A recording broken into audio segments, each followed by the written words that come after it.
আমরা একবার চোখ রাখবো, আমাদের সঙ্গে ভাস্কর রয়েছেন সরাসরি আরজি কর হাসপাতালের সামনে থেকে। আরজি করে মশাল মিছিল এখন কোন জায়গায় রয়েছে ভাস্কর?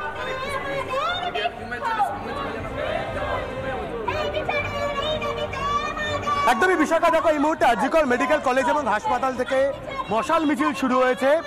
যারা চিকিৎসক তারা হাতে মশাল নিয়ে অভয়ার ধর্ষণ ও খুনের ন্যায় বিচারের দাবি জানাচ্ছেন শ্যামবাজার পাঁচমাথার অবধি।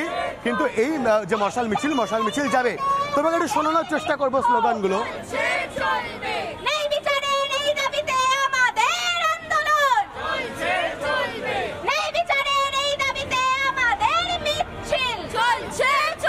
অবশ্যই একটু খুব সংক্ষেপের প্রতিক্রিয়া নেওয়ার চেষ্টা করবো। দেখতে পাচ্ছি ডক্টর শ্রেয়া রয়েছে। ডক্টর শ্রেয়া, অনেকগুলো দিন পেরিয়ে গিয়েছে, ন্যায় বিচার এখনো অবধি অধরা, মশাল হাতে রাস্তায় নামতে হচ্ছে, সেখানেই সাগর দত্তে আবারও নিগ্রহের ঘটনা সামনে এসেছে। কেন, মানে নিরাপত্তাটা আর কবে হবে? অভয়া ন্যায় বিচারটা কবে পাবে? একদমই এটাই আমাদের দাবি, তাই আমরা আবার পথে নেমেছি আগুন হাতে নিয়ে, আগুন বুকে আগুন হাতে নিয়ে, যে বিচার আমরা কবে পাবো আর আমাদের দাবিগুলো কবে পূরণ হবে, আমরা কবে সেফ ফিল করব, কবে ডিউটিতে আমরা যে জয়েন করেছি এসেনশিয়াল সার্ভিসে, তার মধ্যে যে এই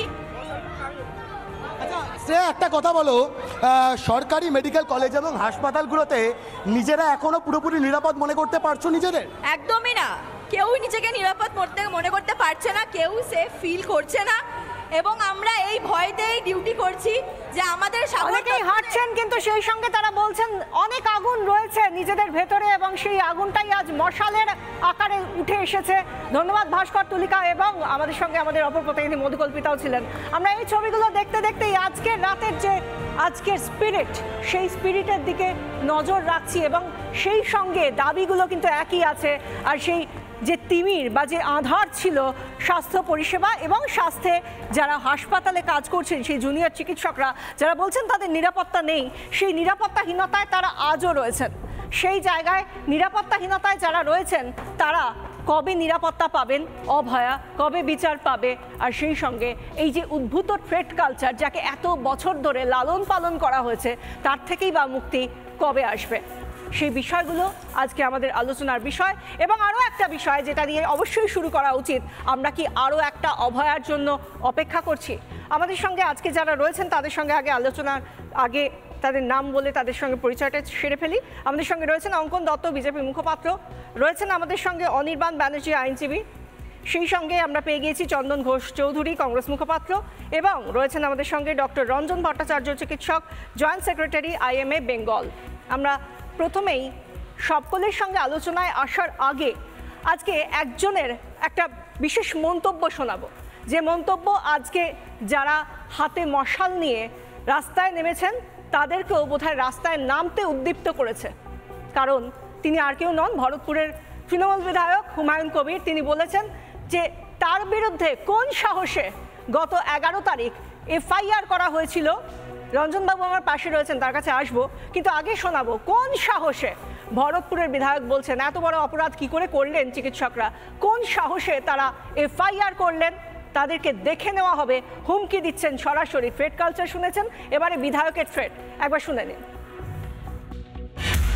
একজন মারা গেছে, তার জন্য যারা যুক্ত তাদের ফাঁসি দেখ, সেটা জুডিশিয়াল আছে, কোর্ট আছে, কিন্তু এটা নিয়ে যেভাবে রং লাগানো হচ্ছে, যেভাবে পিছন থেকে কিছু অসাধু ব্যক্তি, কিছু অসাধু যারা সুবিধাভোগী আমলা, আমি দেখতে পাচ্ছি প্রশ্ন, যারা এই সরকারের সঙ্গে অনেক সুবিধা ভোগ করে, তারাই এই সরকারটাকে, আমার মনে হয় 2006 থেকে 2011-তে যে ঘটনা বুদ্ধবাবুর আমলে ঘটেছিল, সেরকম একটা জায়গায় নিয়ে যেতে চাইছে। আমরা তো মাসের পর মাস এইভাবে চুপচাপ বসে থাকতে পারি না। এমন একটা সময় আসবে আমরাও রাস্তায় নামবো, আমরাও ডাক্তারদেরকে বাধ্য করাবো, তাদের হয় ডিউটি করতে হবে না চাকরি ছাড়তে হবে।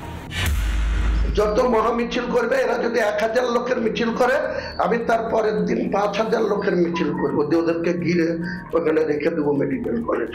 হিম্মত থাকে তো আমার সাথে লড়বে, করুক, যেদিন করবে তার 2 দিনের মাথায় করবো। মেডিকেল কলেজ ঘেরাও করে রাখবো, আমার নেত্রী আমাকে নিষেধ করবে কিন্তু তাও শুনবো না। আমার অধিকার খর্ব হলে আমি কোনো জায়গাতে আপোষ করবো। এত বড় সাহস কোথা থেকে পায়, কার মদতে পায়? আমার এখানে এফআইআর করার হিম্মত কোথা থেকে পায়? এইসব ডাক্তার, এইসব 50টা ডাক্তারের ঘরে ঢুকাতে আমার 2 মিনিট লাগবে, করুক না, দেখি কত। আর প্রশাসনও কি করে দেখি, আমাকে কি করে রুখে দেখি। আগে কেন শোনালাম ভরতপুরের তৃণমূল বিধায়ক হুমায়ুন কবির কি বলেছেন, কারণ তার এই কথাটাকে ধরেই আমরা আজকে ডিবেটে আসবো। আমাদের সঙ্গে রয়েছেন যিনি এই গর্হিত কাজটা করে ফেলেছেন, তিনি রয়েছেন ডক্টর রঞ্জন ভট্টাচার্য আমাদের সঙ্গে রয়েছেন। ডক্টর ভট্টাচার্য, আপনার কাছ থেকে জানতে চাইবো একটা বিষয়, যে আপনারা থ্রেট কালচার নিয়ে তো এতবার মুখ খুলেছেন, এতবার এত কথা বলেছেন, তারপর আপনাদের এত সাহস হলো কি করে যে আপনারা ভরতপুরের তৃণমূল বিধায়কের বিরুদ্ধে একটা এফআইআর করলেন, তারপরে আপনি আবার গিয়েছেন সুপ্রিম কোর্টের সিজেআই এর কাছে চিঠি লিখেছেন? আপনার তো সাহস নেহাত কম নয়। দেখুন, আমরা চিকিৎসকরা অ্যামক্সিসিলিন লিখি, সিপ্রোফ্লক্সাসিন লিখি, প্যান্টোপ্রাজোল লিখি, কিন্তু এই দেখছি এবারে হুমকিসিলিন, হুঁশিয়ারি ফ্লক্সাসিন আর থ্রেট অ্যাজোল এগুলোও লিখতে হবে। 11 তারিখে হুমায়ুন কবির ভরতপুরের বিধায়ক তিনি মন্তব্য করেছিলেন জুনিয়র ডাক্তাররা যখন আন্দোলনরত ছিল, যে এই আন্দোলনরত জুনিয়র ডাক্তাররা যদি অবিলম্বে কাজে যোগদান না করেন তাহলে তিনি দায়িত্ব নেবেন যাতে তারা কাজে যোগদান সত্তর করতে পারেন, এবং হুমকি দেন। তার পরিপ্রেক্ষিতে 12ই September Indian Medical Association Berhampore শাখার পক্ষ থেকে 80 জন চিকিৎসক তারা সই সম্বলিত করে ডিস্ট্রিক্ট ম্যাজিস্ট্রেট এবং superintendent of police of Murshidabad ডিস্ট্রিক্টে বলেন যে এর আগেই সুপ্রিম হিয়ারিংয়ের 16, 17 এবং 18 অনুচ্ছেদে বলা হয়েছিল, 16 নম্বর অনুচ্ছেদে বলেছিল ভয়মুক্ত কাজের পরিবেশ, 17 নম্বর অনুচ্ছেদে বলা হয়েছিল প্রত্যেক জেলার ডিস্ট্রিক্ট ম্যাজিস্ট্রেট সুপারিনটেন্ডেন্ট পুলিশকে তৎপর থাকতে যেন কোনো অপ্রীতিকর ঘটনা না ঘটে, এবং অবশেষে বলা হয়েছিল 18 নম্বর অনুচ্ছেদে যাতে জুনিয়র ডাক্তাররা 5টার মধ্যে কাজে যোগদান করেন। তার 17 নম্বরের যে ঘটনা অনুচ্ছেদ সেটা এসপিডিএম কোনো ব্যবস্থা নেননি। আমরা 12ই সেপ্টেম্বর এই যে চিঠিটা দিই এবং সেটা ডেপুটেশনকে এফআইআর হিসেবে গণ্য করতে বলা হয়। তার পরিপ্রেক্ষিতে ডক্টর দেবাংশু ঘোষ একজন আমাদের ছিলেন সহকর্মী, তিনি সই করেন এবং তার পরিপ্রেক্ষিতে এটা এফআইআর লজ হয় এবং বলা হয় যে খুব দ্রুত ব্যবস্থা নেবে। এসপি নিজে বলেন যে সূর্যাস্তের আগেই ব্যবস্থা নেওয়া হবে। কিছু প্রোটোকল থাকে বিধায়কের এই জাতীয় অভিযোগের ক্ষেত্রে, কিন্তু আজকে 28 তারিখ অবধি কোনো রকম ব্যবস্থা নেওয়া হয়নি। 28 তারিখে বিধায়ক এই মন্তব্য করেন এবং আজকে অবশেষে 29 তারিখে আমরা সুপ্রিম কোর্টে এবং তার সাথে মাননীয় মুখ্যমন্ত্রীকে, চিফ সেক্রেটারিকে এবং অন্যান্য আমাদের protect the warrior joint platform doctor সাইমে হেডকোয়ার্টার এবং ওয়েস্ট বেঙ্গল জুনিয়র ডক্টরস ফ্রন্টকে আমরা এই চিঠি দিন, যাতে কালকে আগামীকাল যে শুনানি হবে তার পরিপ্রেক্ষিতে এই বিষয়টি যেন অ্যাডেন্ডাম হিসেবে যোগ করা হয়। এটা তো আপনারা কি করেছেন তার বিবরণটা আমাদের বললেন, কিন্তু পাল্টা হুমায়ুন কবির যেটা বলছেন ভয় করছে, একটু ভয় করছে কি? কারণ যেরকম ভাবে বলছেন এরকম 50 জন ডাক্তারকে ঘরে ঢুকিয়ে দিতে তার 2 মিনিট সময় লাগবে। যেদিন মিছিল বার করবেন তার 2 দিনের মধ্যে তিনি এরকম একটা ঘটনা ঘটিয়ে ফেলবেন এবং সেই সঙ্গে বলছেন মেডিকেল কলেজ একদম ঘেরাও করে রেখে দেবেন। আপনি ভাবতে পারছেন কি ক্ষমতা ভদ্রলোক